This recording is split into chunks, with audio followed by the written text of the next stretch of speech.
అడ్డగోలుగా ఓపెన్గా బరి తెగించి కళ్ళ ముందున్న నిజాన్ని కూడా అసత్యంగా అబద్ధంగా చూపించే దాంట్లో పరాకాష్ఠగా నిన్న మాట్లాడిన మాటల్లో మనకు కనపడతాయి. గత నెల రోజులుగా తీసుకుంటూనే వరుసగా రోజు రోడ్డు ఎక్కుతున్న వివిధ సెక్షన్స్ పబ్లిక్లో నుంచి సమస్యల మీద వాళ్ళు ఫిజికలీ ఛాలెంజ్డ్ దివ్యాంగులు కావచ్చు, లేదా రైతులు కావచ్చు, లేదా డిఎస్సి రిలేటెడ్ వాళ్ళ సమస్యల మీద వాళ్ళు కావచ్చు, నిరుద్యోగులు, ఇది ఏదేమీ లేకుండా ఏదో ఒక సమస్య మీద రోజు రోడ్డు ఎక్కాల్సి వస్తుంది, పరిష్కారం మాత్రం దొరకట్లా. వీటన్నిటినీ నుంచి దృష్టి మళ్లించడానికి ఏదో ఒకటి రోజు ఈయన కానీ ఈయన మంత్రులో కొడుకో వీళ్ళు ఉల్టా ఎదురుదాడి మొదలుపెట్టారు. దానిలో పరాకాష్ఠగా నిన్న ఆయన నిర్వహించిన చంద్రబాబు నాయుడు గారు నిర్వహించిన ప్రెస్ కాన్ఫరెన్స్లో ఆయన మాట్లాడిన మాటలు చూస్తే మీ పాలన వచ్చాక పుండు చేయడం కాక పుండు మీద కారం రాసి రుద్దడం ఎటువంటిదో కూడా చంద్రబాబు నాయుడు చూపించారు.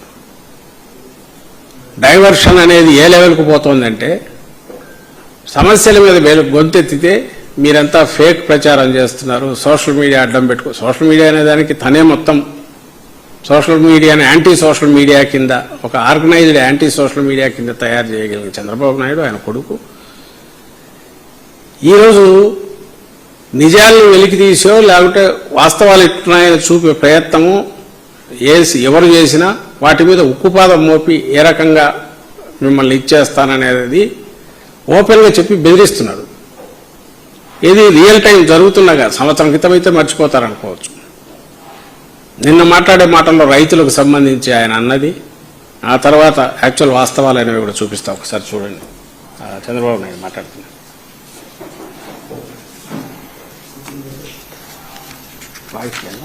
వాయిస్ లేదా లేదా మీ ఇష్టానుసారం అంటే ఏమనుకుంటున్నారు మీరు? సోషల్ మీడియా ఉందని మీ ఇష్టానుసారంగా వాగితే మీ సమాధానం వాళ్ళన్నిటికీ అలాంటి వాళ్ళని ఏం చేయాలనో పగడ్బందీగా ఆలోచిస్తాం. వాస్తవాలు రాసే వాళ్ళని వాళ్ళు ఏదైనా రాస్తే తప్పుంటే కరెక్ట్ చేసుకుంటాం. తప్పుడు వార్తలు రాస్తే మాత్రం కబద్దార్ జాగ్రత్తగా ఉండండి. మీరు వేయడం మీ ఫేక్ న్యూస్ అని పెట్టుకోవాలన్నా బుద్ధి జ్ఞానం లేదు మీకు? ఏమనుకుంటున్నారు మీరు? ప్రతిరోజు ఏదో ఒకటి పెట్టి ప్రజల అటెన్షన్ డైవర్ట్ చేసి కావాలని ఫేక్ న్యూస్ అంతా పెట్టే పరిస్థితికి వచ్చారు.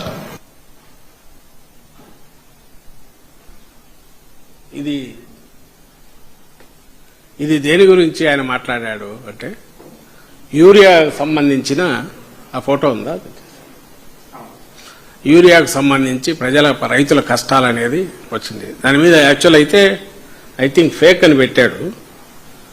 ఫేక్ అని పెట్టి వాళ్ళే జగన్మోహన్ రెడ్డి గారు దాని మీద ట్వీట్ చేశారు.